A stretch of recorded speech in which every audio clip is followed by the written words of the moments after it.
नमस्कार मित्रांनो. Inspire with कॅरलच्या आजच्या सेशनमध्ये आम्ही घेऊन आलो आहोत श्री एम ए अरुणा जाधव यांना. आमचं जी सुधारित आवृत्ती हे ऑडिओ बुक आहे ह्याचे लेखकही श्री एम ए अरुणा जाधव. मित्रांनो, अमेय हा आमचा तसं म्हटलं तर शाळकरी मित्रच. शाळेत असताना देखील भाषा प्रभुत्व आणि प्रखर राष्ट्रवादी विचार यांनी भारावलेला हा माणूस पुढे जाऊन इंजिनियर झाला. इंजिनियर होताना मनात मात्र वेगळेच काही वेध होते. या वेधांनाच साध्य करण्यासाठी त्याने बऱ्याचशा नाटकातही कामं केली. त्याची 2 पुस्तकं जी भारताच्या क्रांतिकारक लढ्यावरती आहेत ही देखील प्रकाशनाच्या माध्यमावर आहेत. तर मित्रांनो, अशा या अवलियाला आपण भेटणार आहोत आणि त्याच्या मनामध्ये काय चालू आहे आणि त्याची कहाणी आपल्याला कसं इन्स्पायर करू शकते हे आपण सगळे जाणून घेणार आहोत. सो मित्रांनो, लेट्स वेलकम श्री अमेय अरुणा जाधव.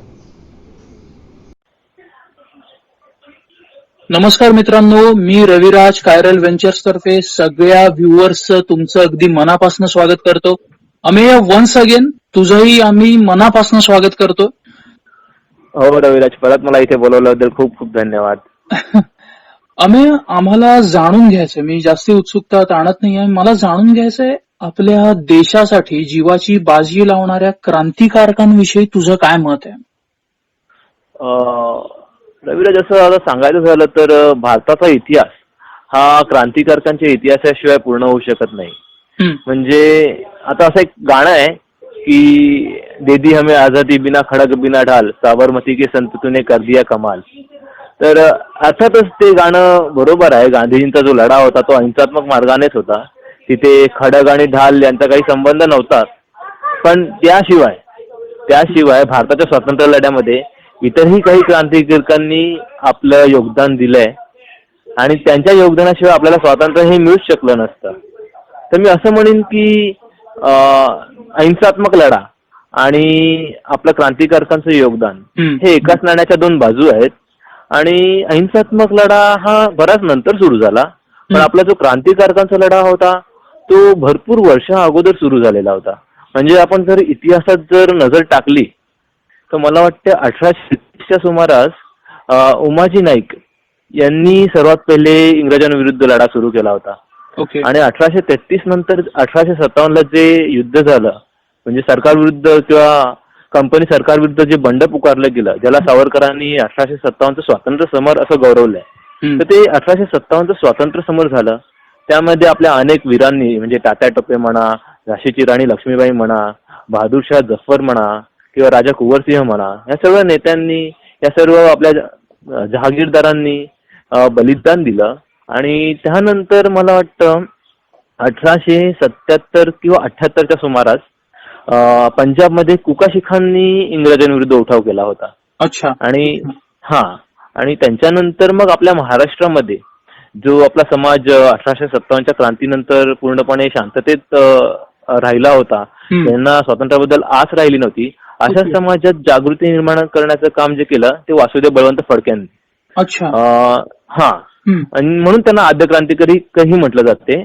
तर वासुदेव बळवंत फडक्यांनी मला वाटतं 1870-80च्या दरम्यान त्यांचा कालखंड जो आहे तेव्हा काम करण्यास सुरुवात केली. वासुदेव बळवंत फडके यांच्या उठावानंतर महाराष्ट्रामध्ये जी ठिणगी पेटली त्याचं पुढचं रूपांतर झालं हे चापेकर बंधूंच्या बलिदानामध्ये. चापेकर बंधूंनी रँडची हत्या केली आणि त्या एकाच कुटुंबातले 3 बंधू, म्हणजे दामोदर हरी चाफेकर, बाळकृष्ण हरी चाफेकर आणि वासुदेव हरी चाफेकर, हे 3 चापेकर बंधू मोठ्या शौर्याने फाशी गेले. आणि या चापेकर बंधूंनंतर त्यांच्या बलिदानाने एक अजून क्रांतिकारक पेटून उठला आणि त्याने स्वातंत्र्य लक्ष्मी समोर शपथ घेतली की देशाच्या स्वातंत्र्यासाठी मी मारिता मारिता मरेन. आणि ते क्रांतिकारक म्हणजे स्वातंत्र्यवीर विनायक दामोदर सावरकर. तर अशा प्रकारे आपली क्रांतिकारकांची मालिका आहे. त्याच्यामध्ये बऱ्याच गोष्टी घडल्या. म्हणजे 1909 मध्ये मला वाटतं 1906 मध्ये खुदीराम बोस या मला वाटतं अवघ्या 16 वर्षाच्या तरुणाने लॉर्ड हार्डिंग्ज विरुद्ध बॉम्बस्फोट केला आणि त्याचा साथीदार होता प्रफुल्ल कुमार चाकी, जो 15 वर्षाचा होता. म्हणजे 15-16 वर्षांच्या मुलांनी देखील क्रांतिकार्यामध्ये भाग घेतला होता. आणि त्याच्यानंतर 1909 मध्ये मदनलाल धिंगरा यांनी इंग्लंडमध्ये कर्झन वायलीचा खून केला. 1909 मध्येच अनंत कान्हेरे यांनी जॅक्सन यांचा वध केला नाशिकमध्ये. 1914 मध्ये आपल्या देशामध्ये गदर हे उत्थान झालं. गदर उत्थान म्हणजे अमेरिका, कॅनडा इथे जे क्रांतिकारक होते त्यांनी एक योजना आखली होती की आपल्या देशामध्ये एकाच वेळी सर्व भागात, देशाच्या सर्व भागात ब्रिटिशांविरुद्ध उठाव होणार होता. आणि हा उठाव झाला असता तर मला वाटतं आपला देश तेव्हा स्वतंत्र झाला असता. पण काही कारणास्तव कंद फितुरीमुळे तो उठाव झाला नाही आणि आपले बरेचसे क्रांतिकारक त्यात पकडले गेले.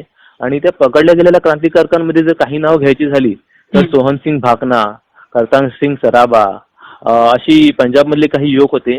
त्यासोबतच एक महाराष्ट्रातला युवक होता विष्णू गणेश पिंगळे.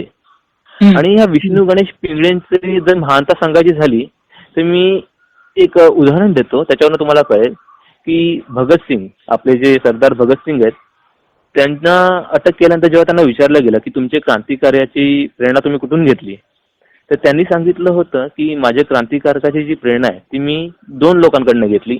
एक माझे काका सरदार अजित सिंग. भगतसिंगांचे जे काका होते सरदार अजित सिंग ते सुद्धा स्वतः क्रांतिकारक होते आणि त्यांनी पंजाबमध्ये बरेच प्रयत्न केले होते क्रांतीचे. पगडी संभाल जट्टा नावाचे आंदोलनही त्यांनी सुरू केलं होतं. आणि त्याच्यानंतर पहिल्या स्वातंत्र्य युद्धामध्ये, पहिल्या महायुद्धामध्ये ब्रिटिशांविरुद्ध लढण्यासाठी ते परदेशात गेले होते. सो भगतसिंगांनी त्यांच्याकडून प्रेरणा घेतली असं ते म्हणाले. आणि भगतसिंग म्हणाले मी दुसरी प्रेरणा जी घेतली ती विष्णू गणेश पिंगळे यांच्याकडून. तर याच्यावरनं आपल्याला कळू शकते की विष्णू गणेश पिंगळे यांचं कार्य कशा प्रकारचं असलं पाहिजे. तर 1914 मध्ये ते गदर उत्थान झालं आणि फंदे फितुरीमुळे आपले हे सगळे क्रांतिकारक पकडले गेले. त्यांना फाशीची शिक्षा झाली. बऱ्याचशा क्रांतिकारकांना जन्मठेपेची शिक्षा झाली. मग त्याच्यानंतर क्रांतिकार्याला थोडीशी ढिलाई येऊ लागली. पण त्याच्यानंतर भगतसिंग, राजगुरू, सुखदेव, चंद्रशेखर आझाद यांनी क्रांतीची धुरा सांभाळली.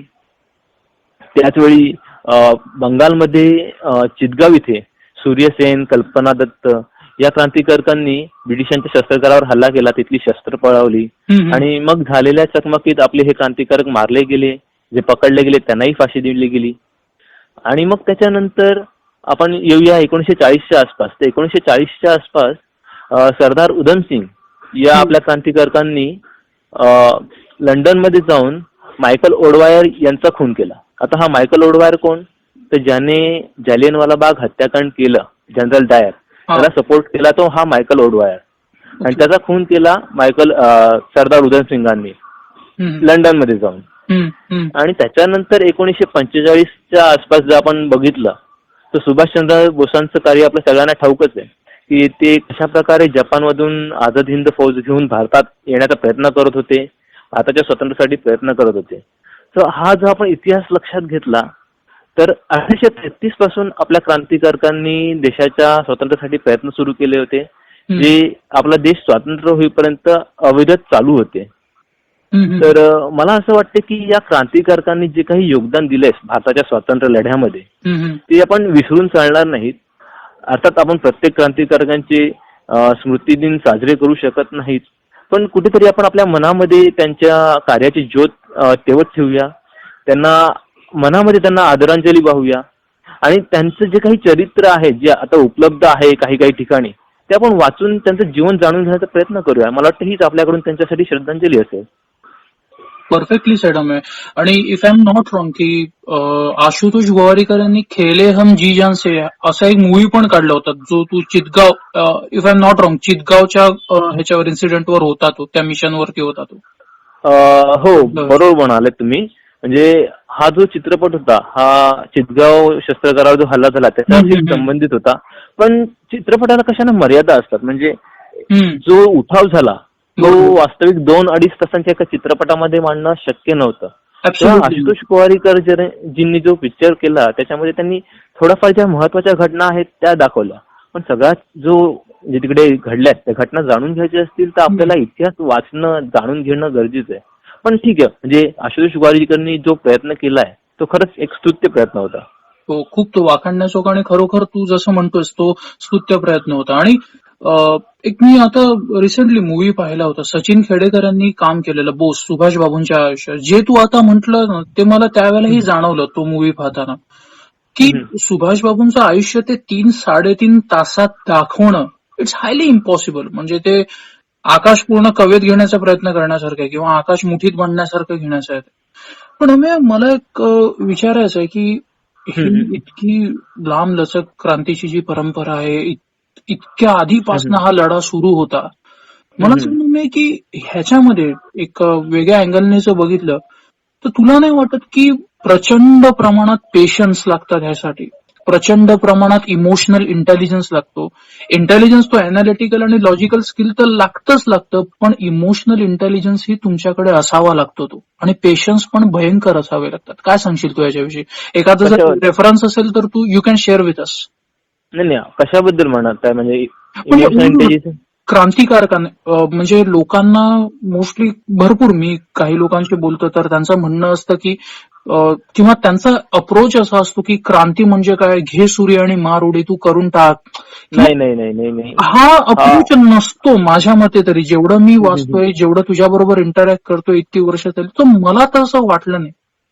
सो तू जर मला सांगू शकतोस का की क्रांतिकारक असणं म्हणजे चांगलं अनालिटिकल लॉजिकल स्किल असणं, इमोशनल इंटेलिजन्स असणं आणि पेशन्स असणं, ह्या 3-4 गोष्टी माझ्या मते क्रांतिकारकामध्ये येतात. असल्याच पाहिजे. म्हणजे तुम्ही आता जसं म्हणालात, क्रांतिकारक म्हणजे असं नाही की घेतली बंदूक आणि मारली गोळी, असं कधी होत नाही. क्रांतिकारकांमध्ये एक योजना असते, त्यांना जे काही करायचं त्यांचं उद्दिष्ट जे आहे ते साफ असते त्यांच्या डोळ्यासमोर. बाबा मला हे करायचंय आणि ते करण्यासाठी मला काय करायला हवं आणि मला काय करायला नको, या सगळ्यांची योजना आखली जाते.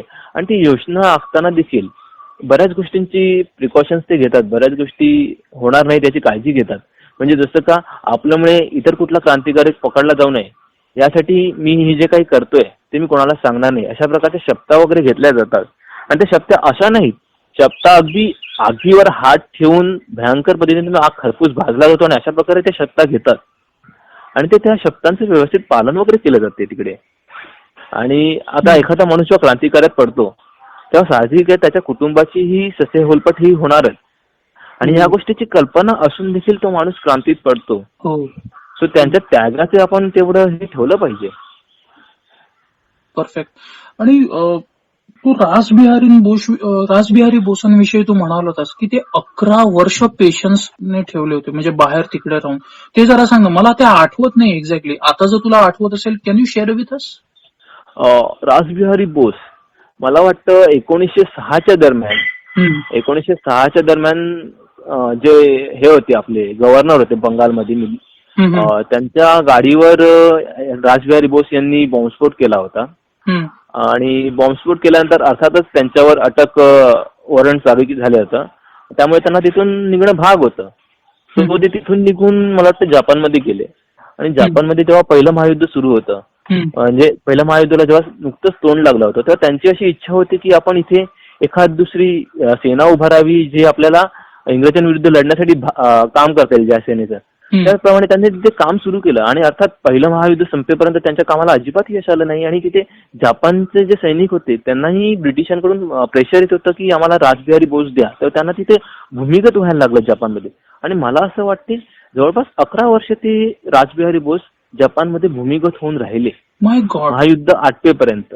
त्यांनी तिथे काहीच हालचाल केली नाही. म्हणजे तू म्हटलात पेशन्स पाहिजेत, अर्थात पेशन्स पाहिजे. 11 वर्ष त्या माणसाने काहीच केलं नाही. तो माणूस फक्त लपून राहिला. आणि 11 वर्षानंतर जेव्हा त्यांचा शोध थांबला तेव्हा देखील ते स्वस्थ बसले नाही. 11 वर्षानंतर जेव्हा त्यांचा शोध थांबला तेव्हा त्यांनी जपानमध्ये जे स्वातंत्र्य सैनिक पकडले गेले होते युद्धामध्ये, पहिल्या महायुद्धामध्ये, दुसऱ्या महायुद्धामध्ये जे सैनिक पकडले गेले होते त्या सगळ्यांना घेऊन त्यांनी एक फौज उभारली, ज्यांना आपण आता आझाद हिंद फौज म्हणतो.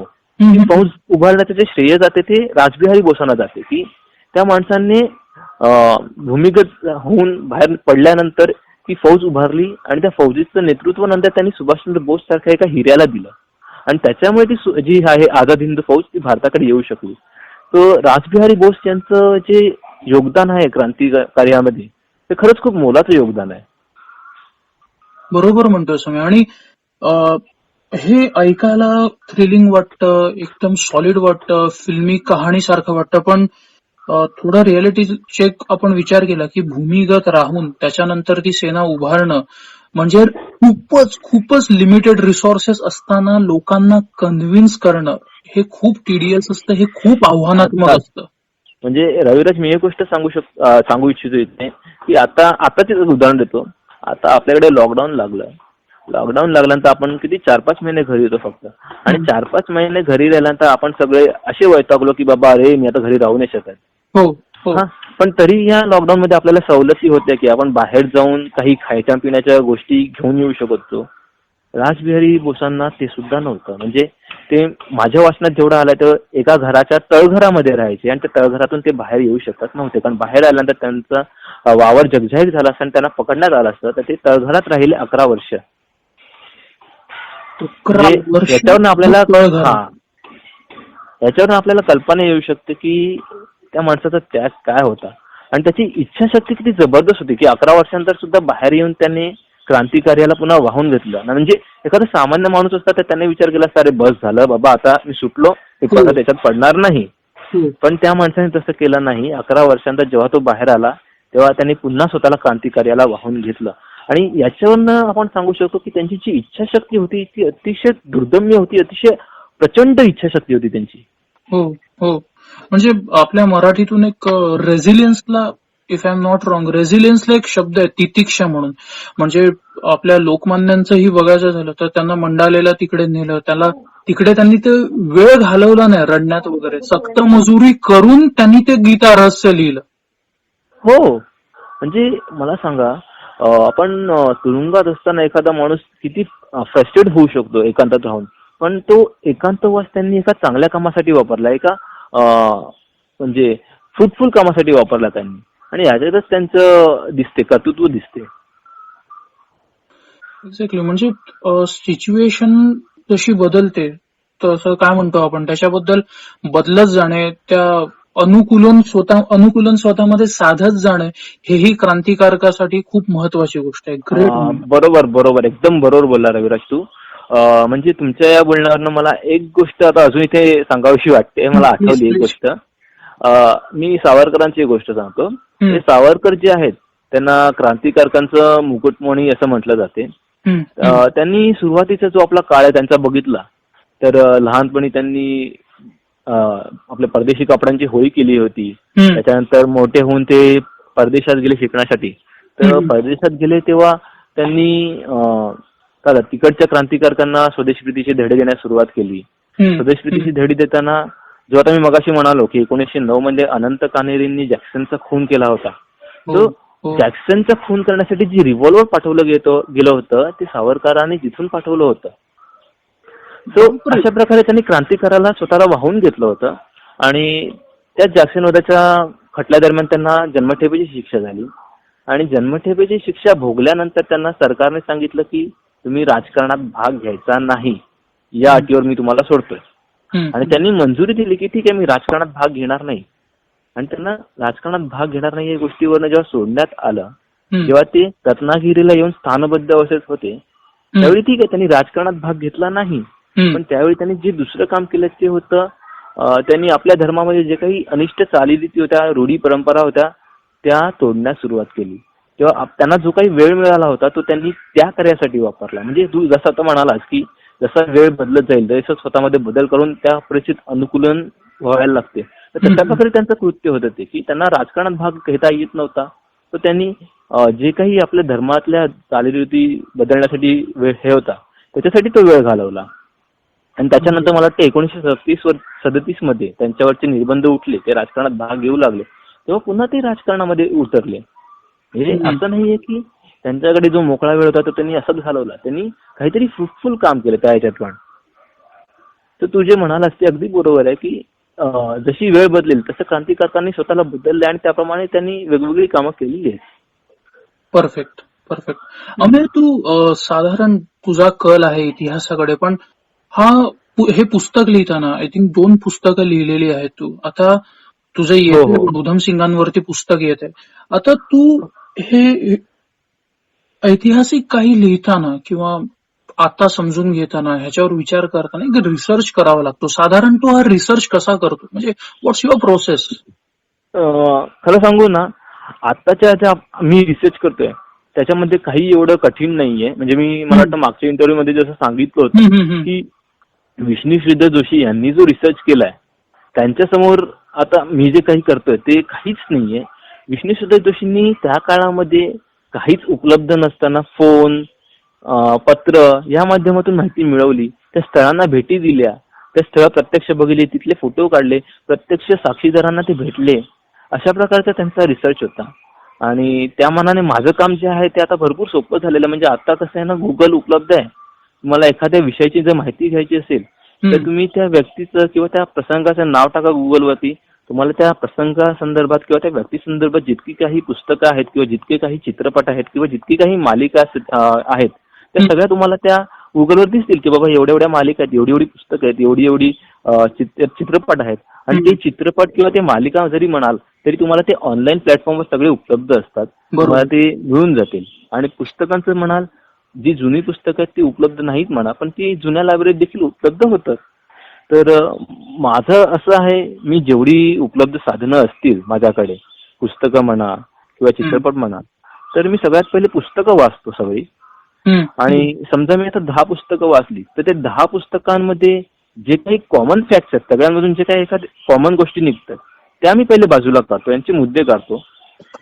त्याच्यानंतर जे बाकीचे मुद्दे असतात जे प्रत्येक पुस्तकामध्ये वेगवेगळे आले त्याच्या बाबतीत मी हे बघतो की ते त्यांनी कुठल्या संदर्भावरून घेतलंय, जे त्यांनी जे ग्रंथामध्ये किंवा पुस्तकामध्ये मांडलंय तर ते कुठल्या संदर्भावरून घेतलंय. आणि तो संदर्भ मला जर पटत असेल तर मी ती गोष्ट उचलतो, ती गोष्ट त्या माझ्या ह्याच्यात घेतो. आणि मग अशा प्रकारे माझी टिप्पणी काढून झाल्यानंतर मग मी ते चित्रपट किंवा जे मालिका आहेत त्या व्यक्तीबद्दल किंवा त्या घटनेबद्दल ती बघतो. किंवा एखादा इंटरव्ह्यू देखील आता युट्यूबवर अवेलेबल आहेत भरपूर जणांचे, इंटरव्ह्यू बघतो मी त्या विषयामध्ये काय आहे, त्यांचं म्हणणं काय. आणि ह्या सगळ्या गोष्टींवरून बरीच माहिती येते. मी चित्रपट नंतर बघतो. याच्या मागचं कारण असं आहे की पुस्तकं वाचताना जे आपलं इमॅजिनेशन धावते ते अगोदर चित्रपट बघितल्याने धावणार नाही. मग तुमच्या डोक्यासमोर अगोदर चित्र तयार असते, बाबा हे असं झालेलं आहे, बरोबर. तर ते इमॅजिनेशन धावण्यासाठी मी पहिले पुस्तकं वाचतो की हे असं झालं असेल, हे असं घडलं असेल. आणि मग माझ्या डोक्यात इमॅजिनेशन फिक्स झाल्यानंतर मग मी ते चित्रपट बघतो. आणि मग त्याच्यामध्ये जर काही डिफरन्स असेल, डेव्हिएशन्स असतील, तर मी ते डेव्हिएशन्स काय आहेत, म्हणजे चित्रपटातले जे मुद्दे आहेत त्यांनी कुठून घेतलेत ते शोधण्याचा प्रयत्न करतो. आणि मग त्या बेसिसवर माझा जो काही अभ्यास आहे तो पूर्ण करतो. आणि मग त्या हिशोबात मी माझ्या पुस्तकामध्ये लिखाण सुरू करतो. सुपर. आणि हे तू अशी काही स्पेसिफिक डेडलाईन ठेवतो की 2 महिन्यात हे संपायला हवं, 3 महिन्यात हे संपायला हवं? खरं सांगू तर मी डेडलाईन ठेवतो, पण डेडलाईन कधीच पाळली जात नाही. म्हणजे कसं आहे ना, तुम्हाला सांगतो मी आता रिसर्च करण्यामध्ये ना एक गोष्ट अशी असते की मी एखादं पुस्तक वाचायला घेतो आणि मला आता माहिती आहे की माझ्याकडे 5 पुस्तकं आहेत आणि ही 5 पुस्तकं मला वाचायची आहेत. मी त्याच्यासाठी समजा डेडलाईन ठेवली 20 दिवसांची, 20 दिवसामध्ये ही 5 पुस्तकं वाचून काढणार आहे. पण होते असं की मी ही जर 5 पुस्तकं वाचायला घेतो तर त्याचे संदर्भ ग्रंथ मागे लिहिलेले असतात. सो असं एक इच्छा दाटून येते की बाबा हे संदर्भ ग्रंथ ही आपण थोडेफार डोळ्याखालून घातले पाहिजेत. आणि मग ते 5 पुस्तकं वाचून झाल्यानंतर मग त्या बाकीच्या संदर्भ ग्रंथाकडे वळतो. आणि ते 20 दिवसाच्या नंतर मग दिवस वाढून जातात, एखाद महिना, 1.5 महिना पुढे जातो. बरोबर. आणि मग असं म्हणजे आता तुम्हाला एक उदाहरण द्यायचं तर माझे जे दुसरं पुस्तक आहे तर मी असं डेडलाईन ठेवली होती की या वर्षीच्या जानेवारीमध्ये ते पुस्तक लिहून पूर्ण झालं पाहिजे, अशी माझी डेडलाईन होती. पण ते पुस्तक वास्तविक लिहून पूर्ण व्हायला मला जवळपास जुलैचे म्हणजे मला वाटतं 26 जुलैला माझं पुस्तक लिहून पूर्ण झालं. अच्छा. म्हणजे जवळपास 5 ते 6 महिने मी डेडलाईनच्या पुढे गेलो. आणि मग पुस्तक पूर्ण झाल्यानंतर अजून त्याच्यात एडिटिंग वगैरे बाकी आहेत, त्या गोष्टीसाठी पण वेळ लागतो. म्हणजे कधी कधी एडिटिंग करताना कसं आहे ना, तुम्हाला एक लक्षात येते की तुम्ही हा जो मुद्दा मांडलाय तो पटत नाही, तुम्हाला स्वतःलाच कधी कधी पटत नाही, त्याचा संदर्भ परत एकदा आपल्याला चाळावा लागतो. त्यामुळे एडिटिंग करतानाही कधी कधी वेळ लागतो. तर मी डेडलाईन अशी ठेवतो पण माझ्याकडनं ती पाळली जात नाही, हे मी कबूल करतो. अमेय, तुला आपले सगळेच क्रांतिकारक आहेत, म्हणजे आपल्याला सगळे वंदनीय आहेत, पूजनीय आहेत आणि सगळ्यांचं कॉन्ट्रीब्युशन कम्पेअर असं नाही करतायत, कॉन्ट्रीब्युशन नाहीच करता येणार. पण कुठेतरी आपला मानवी स्वभाव असतो, ओके, पण कुठेतरी एक आपल्या जवळचा असतो क्रांतिकारक. सो तुला इन्स्पायर करणारे ते क्रांतिकारक कोण आहेत आणि त्यांच्याविषयी काय सांगशील तू थोडक्यात? खरं सांगू तर रविराज, म्हणजे सगळ्याच क्रांतिकारकांचं जे योगदान आहे बरोबर. ते हा. म्हणजे आपल्याला प्रेरणा देऊन जातं. हो. त्यांचे जे काही कार्य आहे, तुम्ही म्हणजे त्यांचं पुस्तक वाचाल तर पुस्तक वाचल्यानंतर तुमच्या अंगात वीरश्री संचारते. बरोबर. तर असं कुठल्या क्रांतिकारकांबद्दल म्हणजे माझं असं मनात हे नाहीये. म्हणजे सगळेच क्रांतिकारकांचं योगदान छान आहे, महत्वाचं आहे. पण तरी आता जर तू विचारतोयस, मी काही क्रांतिकारकांबद्दल थोडीशी माहिती सांगतो की त्यांचं क्रांतिकार्य कसं होतं. तर मी जे आता ह्या क्रांतिकारकांबद्दल सांगतोय त्यांचं योगदान भरपूर मोठं आहे आपल्या क्रांती युद्धामध्ये, त्यामुळे त्यांच्याबद्दल सांगतो. सगळ्यात पहिलं नाव घेईन तर मी वासुदेव बळवंत फडके यांचं. म्हणजे 1857 जेव्हा स्वातंत्र्य समर झालं त्यानंतर जवळपास 20-25 वर्ष आपला जो भारतीय समाज होता तो शांत पडून होता. त्या मला वाटतं युद्धात आपले जी हार झाले होते त्याचा धसका आपल्या भारतीय समाजाने घेतला होता आणि परत इंग्रजांविरुद्ध उठून उभी राहण्याची शक्ती म्हणा किंवा हिंमत म्हणा भारतीय समाज दाखवू शकत नव्हता. आणि अशा परिस्थितीमध्ये भारतीय समाजाला पुन्हा एकदा ते चैतन्य मिळवून देण्याचं काम जे केलं ते वासुदेव बळवंत फडके यांनी केलं. वासुदेव बळवंत फडके जर बघायला गेलं तर त्यांनी खूप चांगलं शिक्षण घेतलं होतं, उच्च शिक्षण घेतलं होतं आणि ते ब्रिटिशांच्या म्हणजे गव्हर्नमेंटमध्ये कारकून म्हणून काम करत होते. म्हणजे बघायला गेलं तर एक प्रकारे ते चांगलं सुखी जीवन जगत होते. पण असं असताना देखील त्यांना आपल्या भारतीयांवर होणाऱ्या अन्यायाची जाणीव होती आणि आपली नोकरी सांभाळून ते पुण्यामधल्या शनिवार वाड्यासमोर व्याख्यानं वगैरे देत होते. म्हणजे लोकांनी पुढे यायला पाहिजे, क्रांतिकार्य केलं पाहिजे किंवा देशकार्य केलं पाहिजे असं सांगण्यासाठी ते व्याख्यानं वगैरे घ्यायचे. आणि त्याच दरम्यान एक प्रसंग घडला की त्यांची आई आजारी पडल्याची खबर त्यांना मिळाली आणि त्यांनी त्यासाठी सुट्टीचं आवेदन केलं. पण त्यांची सुट्टी काही मंजूर झाली नाही. ते 2 दिवस आपल्या साहेबांना विनवणी करत होते की मला जाऊ द्या, मला जाऊ द्या. पण साहेबांनी साहेब ऐकलेच नाहीत त्यांच्या गोष्टी. आणि मग शेवटी 2 दिवसानंतर ते साहेबांना न सांगताच आपल्या गावी निघाले. शिरढोण त्यांचं गाव. शिरढोणला ते गेले, पोहोचले आणि तिथे गेल्यानंतर त्यांना कळलं की त्यांची आई वारली. म्हणजे ती गोष्ट ऐकून त्यांना अतिशय धक्का बसला. त्यांना काय करावं सुचेना. त्यांच्या मनात अतिशय म्हणजे तो संताप दाटून आला. ते परत आले. परत आल्यानंतर त्यांना न सांगता म्हणजे आपल्या वरिष्ठांना न विचारता गावी गेल्याबद्दल जाब विचारण्यात आला. तर त्यांनी सरळ आपला राजीनामा त्यांच्यासमोर सरकावला ब्रिटिशांसमोर. आणि ब्रिटिशांनी मग त्यांना जाणवलं की हा माणूस रागात आहे. तर त्यांनी त्यांचा राजीनामा स्वीकारला नाही, त्यांना अंजारलं गोंजारलं. पण आता वासुदेव बळवंत फडके ऐकणारे नव्हते. त्यांनी काय केलं, त्यांनी आपली नोकरी करत असतानाच युवकांची संघटना बांधण्यास सुरुवात केली. जे आपले तरुण होते त्यांना घेऊन त्यांनी संघटना बांधण्यास सुरुवात केली. पण त्याच्यामध्येही त्यांना अडचणी आल्या. कारण जे पुण्यातले युवक होते जे नवीन पाश्चात्य शिक्षणाकडे ते म्हणजे वळू लागले होते तेव्हा, तर त्यांचा जो ओढा होता तो पाश्चात्य शिक्षणाकडे असल्याने ते ब्रिटिश सरकारांशी एकनिष्ठ होते. त्यामुळे त्यांच्याकडून क्रांतिकार्य होईल का नाही एक प्रकारची शंका होती.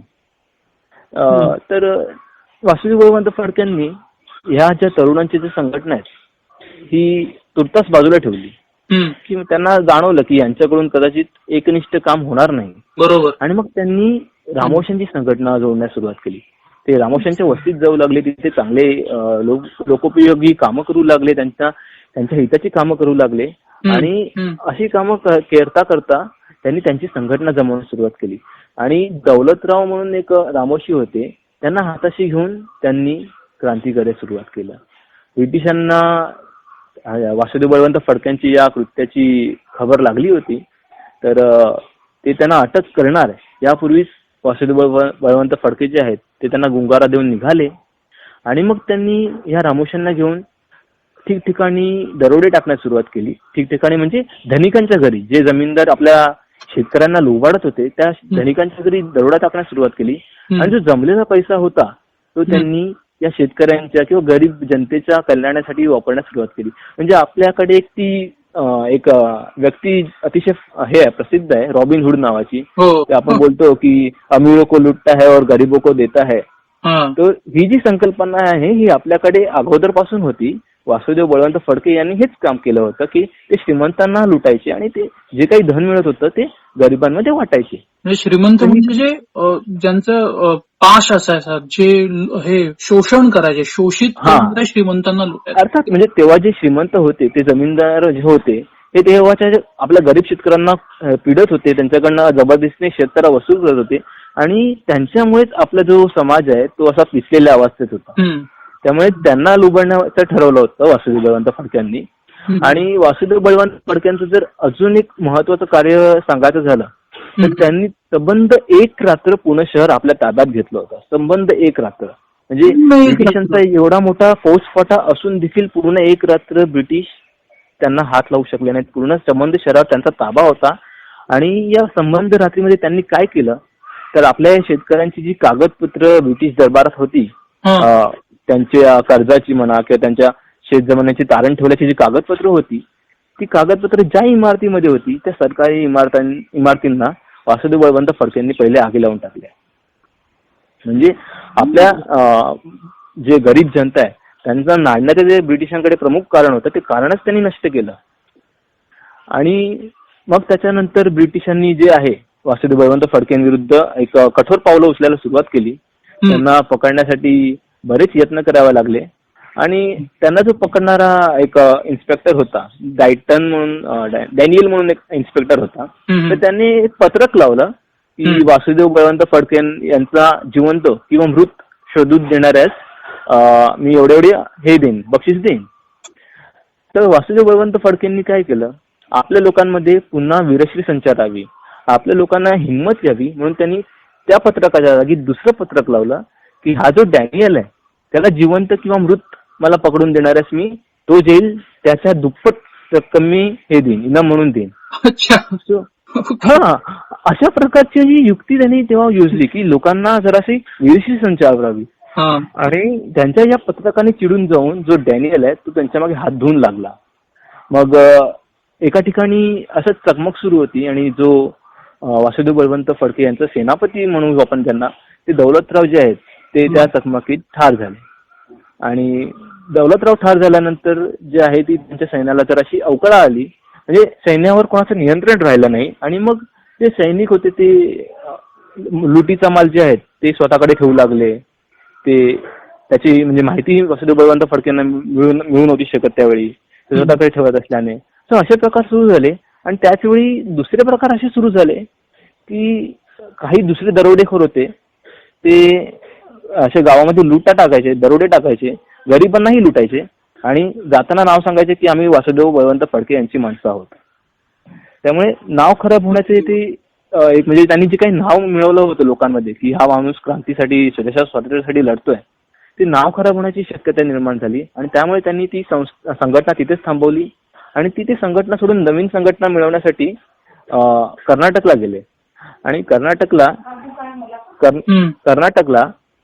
कर्नाटकला गेल्यानंतर श्री क्षेत्र मल्लिकार्जुन इथे ते राहिले. तिथे त्यांनी म्हणजे तिथल्या लोकांची संघटना बांधण्यास सुरुवात केली. पण बोलतात ना फंद फितुरी हा आपल्या देशाला लागलेला शाप आहे. तर अशा प्रकारच्या या फंद फितुरीमुळे जे वासुदेव बळवंत फडके तिथे राहत होते त्याची खबर डॅनियलला कळली. आणि एका रात्री वासुदेव बळवंत फडके तिथे झोपलेले होते. म्हणजे बघा तुम्ही ब्रिटिश किती घाबरत होते वासुदेव बळवंत फडकेंना, की ते झोपले असताना त्यांना अटक करण्यात आली. तेव्हा त्यांना पकडण्यात आलं. त्यांना म्हणजे जागेपणी पकडण्याची हिंमत केली नाही त्यांनी, झोपले असताना पकडलं. आणि झोपले असताना हे पकडल्यानंतर जेव्हा त्यांना कोर्टात नेण्यात आलं तेव्हा अजून एक गोष्ट सांगतो की कोर्टात जेव्हा आरोपीला आपण हजर करतो तेव्हा त्याच्या अंगावर कुठलाच म्हणजे दंडा बेडा असला नाही पाहिजे, तो मोकळा असला पाहिजे. कारण कोर्टाच्या समोर आरोपी हा जोपर्यंत आरोप सिद्ध होत नाही तोपर्यंत गुन्हेगार नसतो. तर असा नियम असतो. पण कोर्टासमोर वासुदेव बळवंत फडकेंना हजर करतानाही त्यांच्या हातामध्ये त्या किलोच्या बेड्या होत्या. याच्यावरनं कळते आपल्याला की वासुदेव बळवंत फडकेंना ते ब्रिटिश तेव्हा किती घाबरत होते. त्यांच्यावरती खटला चालवला. तर त्यांच्यावरती खटला चालवला, त्यांना जन्मठेपेची शिक्षा दिली. आणि त्यांना माहिती होतं की वासुदेव बळवंत फडकेंना जर या भूमीमध्ये आम्ही जन्मठेपेची शिक्षा दिली तर लोक काय ऐकणार नाहीत, लोक संतापाने वेडी होतील. आणि म्हणून त्यांनी काय केलं की दूरदेशी एडनच्या तुरुंगात त्यांना पाठवण्यात आलं. एडनच्या तुरुंगात पाठवण्यात आलं. त्यांना वाटलं की आता वासुदेव बळवंत फडके शांत बसतील, पण वासुदेव बळवंत फडके तिथेही शांत बसले नाहीत.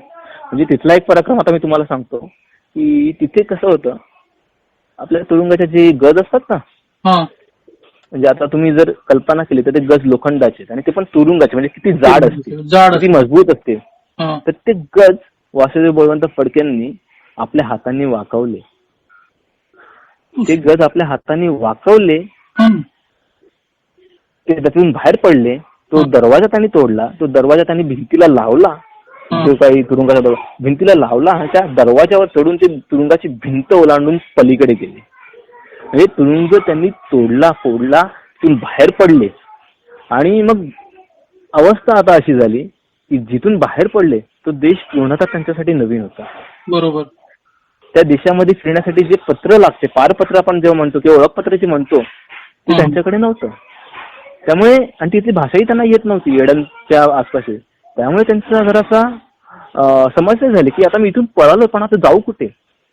त्यांच्याकडे आसपास काही साधनही नव्हती. तर ते दूर वाळवंटात पळत होते. पण ते वाळवंटात पळत होते पायी, आणि त्यांच्या मागे जे सैनिक लागले होते ते उंटांवर होते. तर अर्थात वासुदेव बळवंत फडके परत पकडले गेले. परत त्यांना तुरुंगात कैद करण्यात आलं. आणि आता तुरुंगात असताना मग त्यांनी शेवटचा उपाय म्हटला की मला माझ्या देशात न्या, नाहीतर मी अन्नत्याग करून माझा जीव दे. ब्रिटिश सरकारने त्यांचा मृत्यू हवाच होता. तेव्हा त्यांनी म्हटलं ठीक आहे. आणि मग वासुदेव बळवंत फडके यांनी अन्नत्याग करून आपला जीव एडन येथल्या तुरुंगात दिला. तर अशा प्रकारे त्यांचं जीवन होतं. आणि म्हणून मला वाटते की त्यांनी आपल्या ज्या म्हणजे मरणोन्मुख पडलेल्या या भारतीय समाजाला क्रांतीची नवी प्रेरणा दिली. तर त्यांचं चरित्र हे वाचकांनी किंवा आपल्या सर्वसामान्य भारतीयांनी वाचायलाच हवं. इतकं स्फूर्तिदायी त्यांचं चरित्र आहे.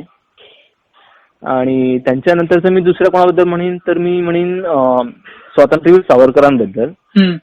म्हणजे आता जसं मी मगाशी म्हणालो की दामोदर हरी चाफेकर आणि त्यांचे बंधू तेव्हा फाशी गेले, तेव्हा सावरकरांनाही हे बातमी कळाली.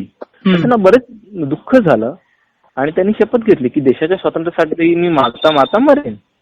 आणि आपण बोलतो ना, बाळाचे पाय पाळण्यात दिसतात, त्याप्रमाणे लहानपणीच त्यांचं जे काही कर्तृत्व होतं ते दिसू लागलं होतं. म्हणजे ते चांगल्या चांगल्या देशभक्तीपर कविता रचत होते, लेख लिहत होते. म्हणजे आता जर आपण ते गाणं ऐकतोय, हे हिंदू नृसिंहा प्रभू शिवाजी राजा, हे जे गाणं आहे हे सावरकरांनी त्यांच्या लहानपणी लिहिलं होतं. यावर विश्वास बसतो का? हे लहानपणी लिहिलं आहे तात्यारावांनी. येस, ते त्यांनी त्यांच्या लहानपणी लिहिलं होतं. आणि त्यांचं ते गाणं ऐकून लोकमान्य टिळकही प्रभावित झाले होते की भरपूर छान लिहिलंय म्हणून.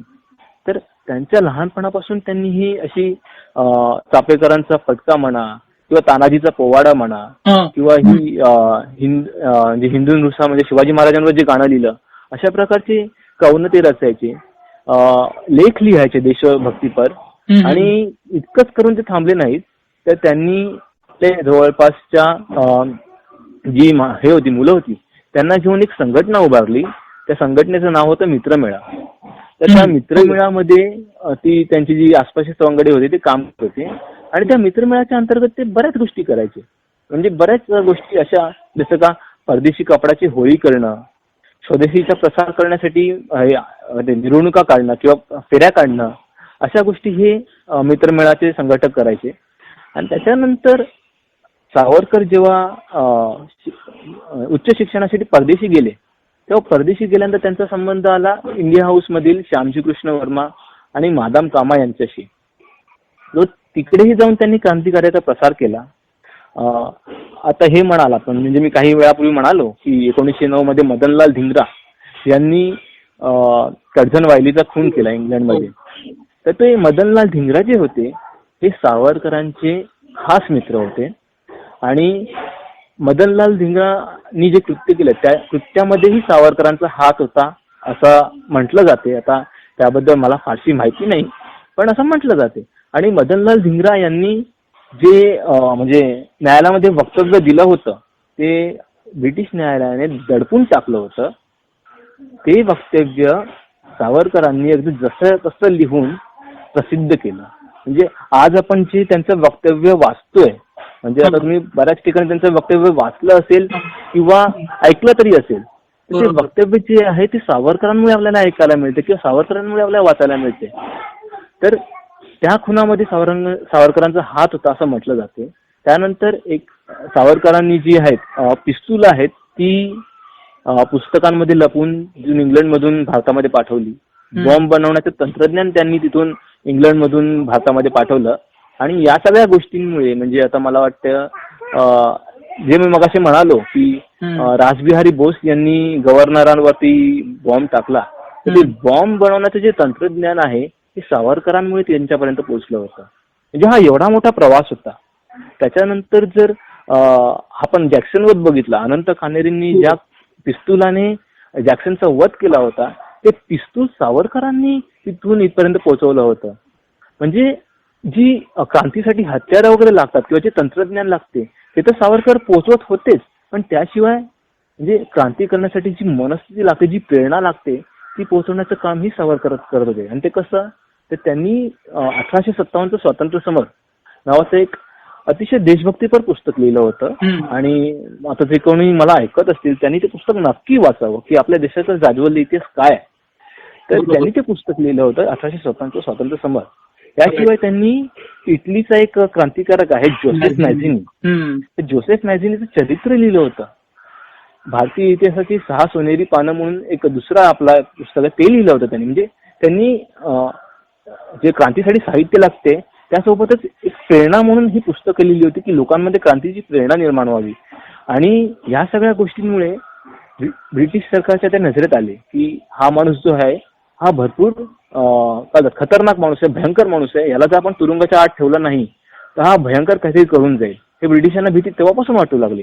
आणि म्हणूनच 1909 जेव्हा अनंत कान्हेरे यांनी जॅक्सनचा खून केला तेव्हा त्या खुनामध्ये सहभाग या सदराखाली सावरकरांना अटक करण्यात आली.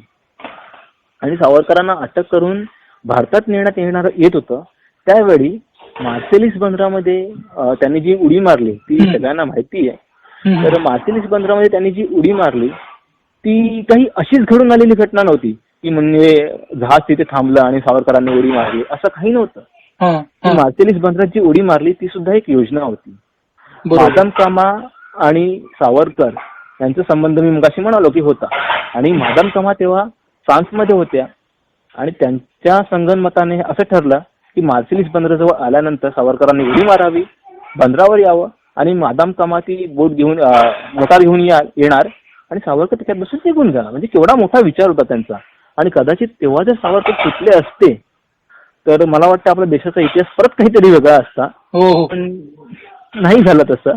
सावरकरांनी उडी मारली, ते फ्रान्सच्या किनाऱ्यावरही पोहोचले, पण काही कारणास्तव मादाम कामा यांना मोटार घेऊन यायला तिथे उशीर झाला.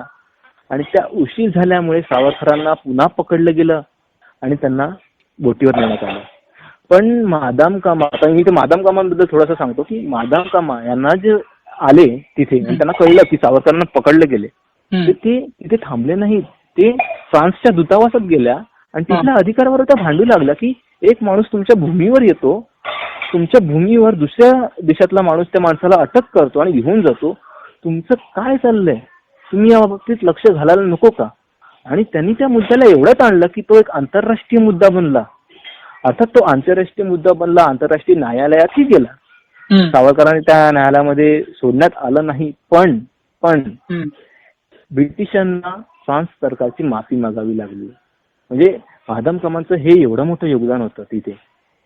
तर सावरकरांना पकडण्यात आलं, त्यांना भारतात नेण्यात आलं. भारतामध्ये त्यांच्यावरती जो गुन्हा लावला होता त्याच्यावरती खटला चालू झाला. आणि खटल्यामध्ये नेहमीप्रमाणे जसं मी मगाशी म्हणालो की ब्रिटिशांना ना या आपल्या क्रांतिकारकांना आपल्या देशात ठेवायची भीती वाटत होती.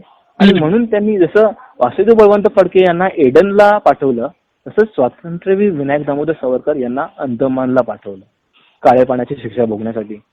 आता अंदमानच्या काळ्या पाण्याबद्दल मी थोडंसं सांगतो की अंदमानचं काळं पाणी म्हणजे काही साधी गोष्ट नव्हती. बरोबर. तिथे म्हणजे माणसाला अगदी जनावराप्रमाणे वागवलं जात होतं. म्हणजे हे नारळाच्या काथ्या कुटून त्याच्यापासून दोर वळायला लावत होते. माणसाला गुराप्रमाणे त्या तेलाच्या घाण्याला झुंपलं जात होतं आणि त्याच्यापासून तेल काढण्यात येत होतं. जे नारळाचे तिकडे जे उत्पादन होतं नारळ हो, नारळाच्या बरोबर. ह्याच्यापासून तेल काढण्याचं काम या गुन्हेगारांना दिलं जात होतं. त्याशिवाय त्यांना अंदमानची जंगलं जी आहेत मागची, तिथे झाडं तोडण्याचं काम दिलं गेलं होतं. तर तिथे जंगलामध्ये जळवा, विषारी साप असे जे जीव होते आणि तिथे घनदाट जंगल, तर त्या घनदाट जंगलामध्ये यांना कैद्यांना नेलं जात होतं. आणि मग ते कैदी तिथे झाडं वगैरे तोडत असताना त्या जळवा डसत, साप डसत, मच्छर चावत, सो अशा प्रकारच्या हालअपेष्टा तिथे होत्या. म्हणजे कोणी जर असं म्हणेल की अंदमान हे अतिशय सोपं आहे राहण्यासाठी की ठिकाण, फक्त जेलमध्येच तर राहायचं आहे, फक्त तिकडे थोडीशीच कामं करायची, एकाच ठिकाणी बसायचं, तर असं काही नाहीये. असं काही नव्हतं. आणि दुसरी गोष्ट म्हणजे ते जेवण मिळत होतं ते अतिशय निकृष्ट दर्जाचं जेवण होतं. म्हणजे तिथे कसं आहे नाही, देशाबाहेर टाकलेली मंडळी होती ही. म्हणजे यांना विचारणारं कोण नव्हतं या लोकांसाठी. त्यामुळे त्यांना माहिती आहे की यांच्यासाठी कोण भांडायला येणार नाही. तर तिथे या लोकांना अतिशय निकृष्ट दर्जाचे जेवण दिलं जात होतं. अतिशय घाणेरड्या पद्धतीचं जेवण जात होतं. म्हणजे कधी कधी तुम्ही सांगतो जेवणामध्ये सापही पडलेला असायचा. इतक्या खालच्या ह्याच्यापर्यंत हे होतं. ते जेवणामध्ये सापही पडलेला असायचा. असं विषारी वगैरे जेवण जे होतं ते हे क्रांतिकारक जेवत होते. तर अशा प्रकारे सावरकरांना जवळपास या अंदमानच्या काळ्या पाण्यावर धाडण्यात आलं. आणि काळ्या पाण्यावर धाडण्यात आल्यानंतर एक मिनिट, काळ्या पाण्यावर धाडण्यात आल्यानंतर त्यांनी तिथे जवळपास मला वाटतं 14 ते 15 वर्षे काढली. आणि त्यानंतर त्यांना की राजकारणात भाग घेऊ नका या अटीवर सरकारने सोडलं.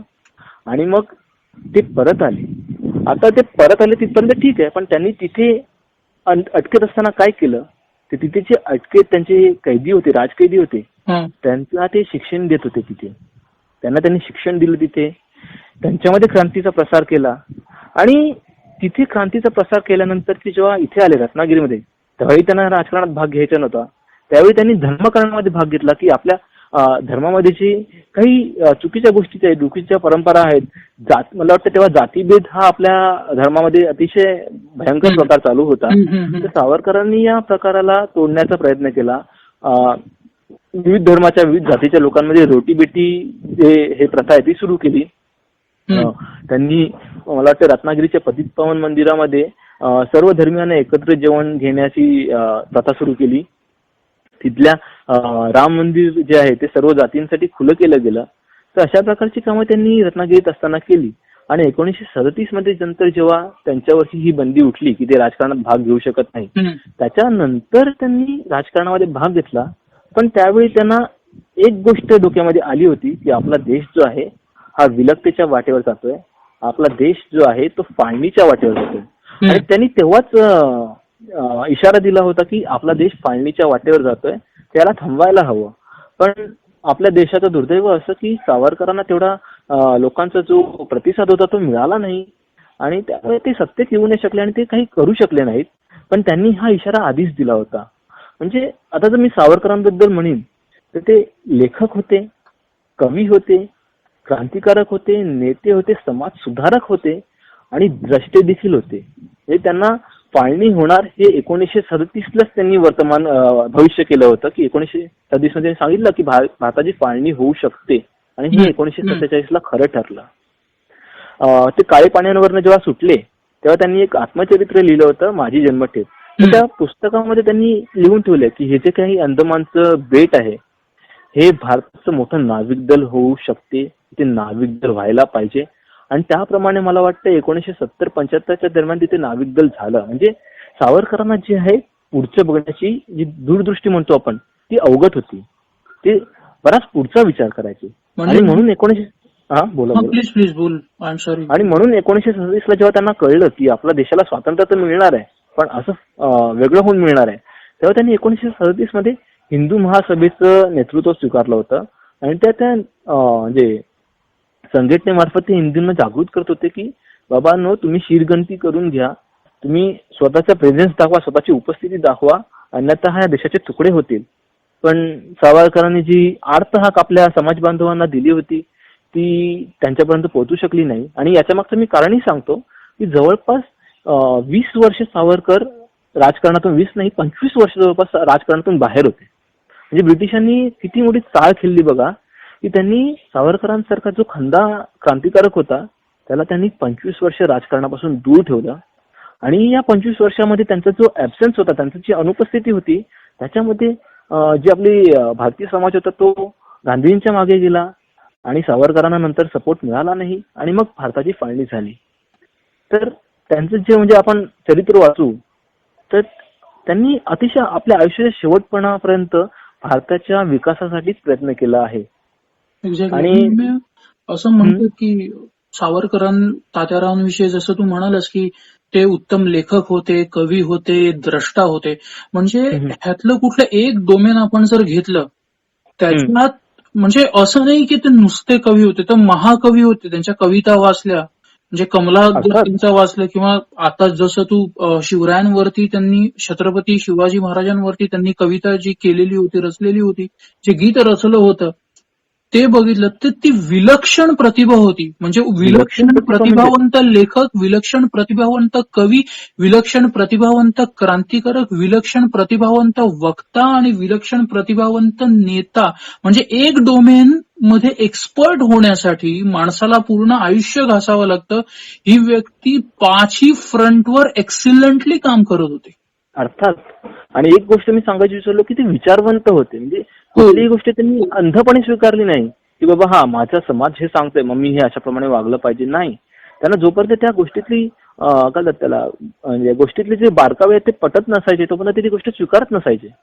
आणि त्यामुळे त्यांनी समाजातल्या रूढींवर हे केलं, लिखाण केलं की ही समाजातली रूढी जी आहे ती चुकीची आहे. अमेय, तुला वाटतं का म्हणजे हे जे क्रांतिकारकांनी जे केलेलं आहे हे काम, म्हणजे जसं तू खुदिराम बोसांविषयी सांगितलं, हे फार कमी जणांना माहिती आहे. To be honest with you, ज्याला इतिहासात रस आहे तो जाऊन स्वतःहून शोधतो. आणि आता भरपूर जणांना व्ही श्री जोशी कोण आहेत ते माहितीच नसेल, त्यांची पुस्तकं माहिती नसेल.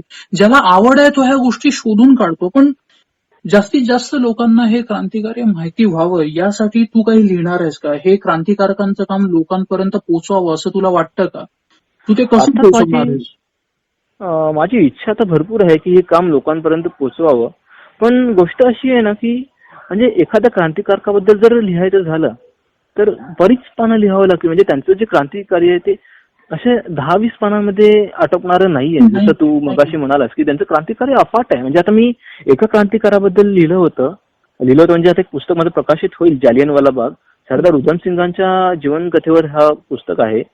तर ह्या पुस्तकासाठी जवळपास मला 550 पानं लिहावी लागली. तर एकेका क्रांतिकारकांसाठी असं लिहत गेलो तर मला वाटतं मला माझा जन्मही पुरणार नाही, एवढे आपल्या देशात क्रांतिकारक झाले आहेत. तर मी माझ्या दृष्टीने प्रयत्न करतोच आहे. मला जेवढं लिहिता येईल तेवढं मी लिहिणारच आहे. मी आता मला वाटतं एक जालियनवाला बाग ह्या गोष्टीवरती लिहिलं आहे. गांधीजींची जी हत्या झाली त्या गोष्टीवर मी दुसरं एक पुस्तक लिहिलं आहे. आणि अजूनही माझ्या मनात आहे की क्रांतिकारकांविषयी लिहावं. तर जसे मला पुढची प्रेरणा मिळेल तसं मी हातात लेखणी घेऊन पुढचं लिहीन. आता सध्या मी आपल्या कारगिलच्या हिरोज बद्दल लिहितोय. त्यामुळे हे मला वाटतं कारगिलचं काम झाल्यानंतर मी हे क्रांतिकारकांबद्दल परत सुरू करीन काम. Fabulous, fabulous. अमेय, क्रांतिकारकांविषयी, आपल्या सगळ्या क्रांतिकारकांविषयी सध्या ह्या गव्हर्नमेंट आणि आधीच्या गव्हर्नमेंटमध्ये काही फरक दिसतोय का तुला? नाही, या गव्हर्नमेंट आणि आधीच्या गव्हर्नमेंट म्हणजे तुमचं हे म्हणणं काय, ब्रिटिश गव्हर्नमेंट आणि भारतीय गव्हर्नमेंट? हा, तसं एक म्हणू शकतो किंवा रुडार असं म्हणू शकतो की आत्ताचं जे सरकार आहे आणि आधीचं जे सरकार आहे, दोन्ही बाबतीत, दोन्ही बाजूने. बघा, म्हणजे मी सांगू ना, क्रांतिकारकांच्या बाबतीत जे सरकार आहे हे नेहमीच उदासीन राहिलेलं आहे. म्हणजे आता मी सावरकरांचं आता एवढं उदाहरण दिलं तर सावरकरांच्या बाबतीत बोलतो की सावरकर जे होते त्यांची जी प्रॉपर्टी होती ही ब्रिटिश सरकारने जप्त केली होती. त्यांनी क्रांतिकार्यामध्ये भाग घेतला म्हणून ब्रिटिश सरकारने त्यांची संपत्ती जप्त केली होती. तर वास्तविक जेव्हा आपला देश स्वतंत्र झाला त्यानंतर आपल्या सरकारची ही नीतिमत्ता असायला हवी होती किंवा एक नैतिक जबाबदारी असायला हवी होती की त्यांनी सावरकरांना त्यांची संपत्ती परत करावी. पण आपल्या देशाच्या सरकारने सावरकरांना त्यांची संपत्ती परत केली नाहीच. उलट गांधीजींच्या हत्येसारख्या गुन्ह्यामध्ये त्यांनी सावरकरांना अडकवलं. आणि सावरकरांना अडकवल्यानंतर एक मला अतिशय म्हणजे वाईट गोष्ट सांगावीशी वाटते की सावरकरांना अडकवल्यानंतर सावरकरांना या खटल्यासाठी जो खर्च करावा लागणार होता तो खर्च ते करत होते. आणि एके दिवशी त्यांच्या पत्नीने त्यांना निरोप पाठवला की घरातलं हा. सगळं संपलंय, आता हा. काय, आता कुठून हे म्हणजे खर्च करू, वकील हा. पैसे मागतायत. हा. आणि सावरकर म्हटले आता काय करू, आता माझ्याकडे पैसाच नाही तर मी काय करू. आणि या सगळ्या गोष्टी झाल्या आणि मग सावरकरांचे जे वकील होते भोपतकर, त्यांना या गोष्टी कळल्या की बाबा या माणसाकडे आता पैसाच नाही राहिला, काही खटला कसा लढवायचा. तेव्हा त्यांनी जनतेला आवाहन केलं की बाबा हा तुमचा जो नेता आहे तो अडकला आहे आणि त्याच्याकडे पैसे नाहीयेत. आणि मग जो जनतेने निधी उभारला त्या निधीतून त्यांच्या वतीने खटला लढवला गेला आणि त्या खटल्यातून ते निर्दोष सुटले. असंही नाही की त्यांच्यावरती कुठला डाग लागला किंवा पुराव्याअभावी त्यांना सोडण्यात आलं, नाही, त्यांची निर्दोष सुटका करण्यात आली. त्याच्यानंतर अजून एक दुसरी गोष्ट सांगू इच्छितो मी की सुभाषचंद्र बोस यांनी आपल्या भारतासाठी जी भरीव कामगिरी केली ती सगळ्यांना माहिती आहे. पण एवढं असूनही त्यांना एकही पुरस्कार दिला गेला नव्हता एवढ्या दिवसांपर्यंत. आता जे आपलं सरकार आलं त्या सरकारने त्यांचं कार्य लक्षात घेऊन त्यांना भारतरत्न हा पुरस्कार दिला गेला. तो पण किती, देशाच्या जवळपास स्वातंत्र्याच्या नंतर 55-60 वर्षानंतर. तोपर्यंत नेताजी सुभाषचंद्र बोस कुठल्याच पुरस्कारानं गौरवित केलं गेलं नाही. आणि सावरकरांना सुद्धा, म्हणजे जो माणूस जवळपास 15 वर्ष अंदमानच्या अंधेरीत राहिला त्या माणसाची या लोकांनी दखल घेतली नाही. तीच गोष्ट मी वास्तव बळवंत फडकेबद्दलही बोलेन की त्या माणसालाही तितकं आज सरकार दरबारी मान्यता मिळालेली नाही, कोणी त्यांच्याबद्दल काही बोललेलं नाही. जर सांगायचं झालं तर अजून एक मला अतिशय वाईट गोष्ट सांगायची वाटते की 1931 मध्ये भगतसिंगांबरोबर जे दुसरे क्रांतिकारक होते राजगुरू, आपल्या महाराष्ट्रातले राजगुरू, त्यांच्या मातोश्री ज्या आहेत त्या स्वातंत्र्य मिळाल्यानंतर अशा देशोदेशी भटकत होत्या. त्यांच्याकडे आसपास पैसा नव्हता त्याच्यानंतर भगतसिंग जे होते त्यांचे वडील किशनसिंगजी यांना ही गोष्ट कळली आणि त्यांनी मग त्या मातोश्रींना आधार दिला. त्यांनी त्यांना आपल्या घरी घेऊन गेले. म्हणजे आपल्या देशाच्या स्वातंत्र्यासाठी जे क्रांतिकारकांनी आपल्या प्राणाची आहुती दिली, प्राणाचं बलिदान दिलंय, त्या क्रांतिकारकांच्या कार्याविषयी सरकार नेहमी उदासीन राहिलं आहे.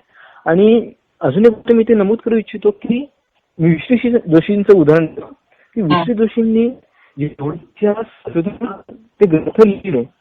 ते ग्रंथ लिहिल्यानंतर ही वास्तविक सरकारची नैतिक जबाबदारी होती की हा आपला इतिहास आहे, तर त्यांनी काय जाते सरकारतर्फे हे ग्रंथ प्रकाशित केले गेले पाहिजे होते, पण हे ग्रंथ प्रकाशित गेले नाहीत सरकारतर्फे. आणि त्यांची अशी इच्छा होती की क्रांतिकारकांना विस्मरणात जाऊ दे आणि त्या हिशोबात त्यांनी प्रयत्न केले. पण विश्री जोशींचं जर तुम्ही म्हणणं ऐकलं तर त्यांनी सांगितलेलं आहे की मला डॉक्युमेंट मिळवण्यासाठी सरकारने भरपूर त्रास दिला. जे काही क्रांतिकारकांविषयी ते संशोधन करत होते तेव्हा ते कागदपत्रे त्यांना सरकारकडून मिळत नव्हती, ती त्यांना भरपूर प्रयासाने मिळवली लागली. आणि एवढं होऊन त्यांनी जी पुस्तकं लिहिली ती सरकारने प्रकाशित केली नाहीत. ती प्रकाशित करण्यासाठी त्यांना स्वतःच्या पदरचे पैसे खर्च करावे लागले. आणि आता ते हयात नाहीयेत विश्री जोशी, आणि त्यांनी जे पुस्तकं प्रकाशित केली होती त्यांच्या आवृत्त्याही संपल्या आहेत. आणि त्यानंतरही सरकार त्या पुस्तकांचं पुनर्प्रकाशन करण्यासाठी विचार करत नाही. यावरून आपल्या सरकारची क्रांतिकारकांविषयी जी उदासीन प्रवृत्ती आहे ती दिसून येते. तर आता म्हणजे जे नवीन सरकार आलंय त्या सरकारमधून काही प्रमाणात का होईना पण थोड्याफार अनुकूल घटना घडतायत. जसं का सुभाषचंद्र बोसांना भारतरत्न पुरस्कार दिला गेला, ही भरपूर अनुकूल घटना होती. आणि या वर्षीच्या 15 ऑगस्टला, नुकताच उदाहरण देतो मी, या वर्षीच्या 15 ऑगस्टला म्हणजे 15 ऑगस्टला नेहमी मी जेव्हा लहान होतो तेव्हा DD1 वर ते नॅशनल चॅनलवर हे कुठला तो गांधी चित्रपट लागायचा किंवा गांधीजींच्या संदर्भात चित्रपट लागायचे. पण यावेळी 15 ऑगस्टला नॅशनल चॅनलवर जो चित्रपट लागला होता तो होता वीर सावरकर. म्हणजे एवढ्या वर्षानंतर सावरकरांच्या स्मृतींना परत उजाळा देण्याचा प्रयत्न केला गेला. तर ही कुठेतरी अनुकूल गोष्ट वाटते मला. तर या सरकारकडनं मला आशा आहे. आणि मला वाटतं काही दिवसांपूर्वी याच सरकारने एक पुण्यामध्ये कार्यक्रम केला होता. मला वाटतं चापेकरांच्या जिकडे राहत होते चापेकर बंधू त्या वाड्यासमोर, आणि तिथे लोकांना जाऊन त्यांनी या क्रांतिकारकांविषयी म्हणजे मार्गदर्शन केलं होतं की क्रांतिकारक कोण आहेत आणि त्यांनी काय केलंय. तर मला वाटतं आत्ताचं जे सरकार आहे ते बरंच चांगलं काम करते आहे आणि त्यांच्या राजवटीत आपल्या क्रांतिकारकांना म्हणजे पूर्वीसारखं मानाचं स्थान मिळेल असं वाटते. आपण आशा करूया की क्रांतिकारकांचा जो इतिहास आहे तो जास्तीत जास्त लोकांपर्यंत पोहोचावा. अमेय, थँक्यू वन्स अगेन की तू रविराज सॉरी प्लीज. एक फक्त मला सांगावं असं वाटते की आता जी माणसं मला ऐकत आहेत किंवा जे आता मला नंतर ऐकणार आहेत, तर त्यांना जर क्रांतिकारकांविषयी जर जाणून घ्यायचं असेल तर त्यांनी नक्कीच विष्णू श्रीधर जोशी यांची पुस्तकं वाचावी आणि त्याच्यातून तुम्हाला खरा इतिहास कळेल. सो प्लीज नक्की ती पुस्तकं वाचा. थँक्यू. ग्रेट अमेय. मीही नक्की वाचेन आणि व्ह्युअर्सना मी विनंती करेन की त्यांना जमल्यास त्यांनीही ती पुस्तकं वाचावी. सो अमेय, तुझे अगदी मनापासून आभार वन्स अगेन की आमच्या व्ह्युअर्सच्या इच्छेला मान देऊन तू इतक्या बिझी शेड्यूल मधून तू वेळ काढलास आणि आमच्याशी इंटरॅक्ट केलास. तुझ्या पुढच्या वाटचालीसाठी आमच्या सर्वांच्या व्ह्युअर्सच्या संपूर्ण टीम कायरल व्हेंचर्सच्या आणि माझ्या मनपूर्वक शुभेच्छा. रविराज, खरं तर मला तू इथे बोलण्यासाठी बोलवलंस त्यासाठी तुझे धन्यवाद. आणि जे आपले व्ह्युअर्स आहेत, जे मला ऐकत आहेत, ते माझे लेख ऐकत आहेत, तो त्यांचाही भरपूर भरपूर धन्यवाद की ते माझे लेख ऐकतायत. आणि तुमचं प्रेम असंच माझ्यावरती राहू द्या. भरपूर धन्यवाद. Thank you.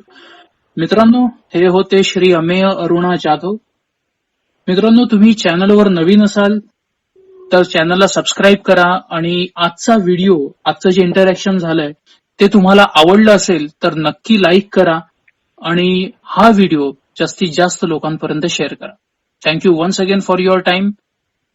Follow social distancing, stay safe and most important मित्रांनो, stay happy. Kairal ventures, precise, profitable results.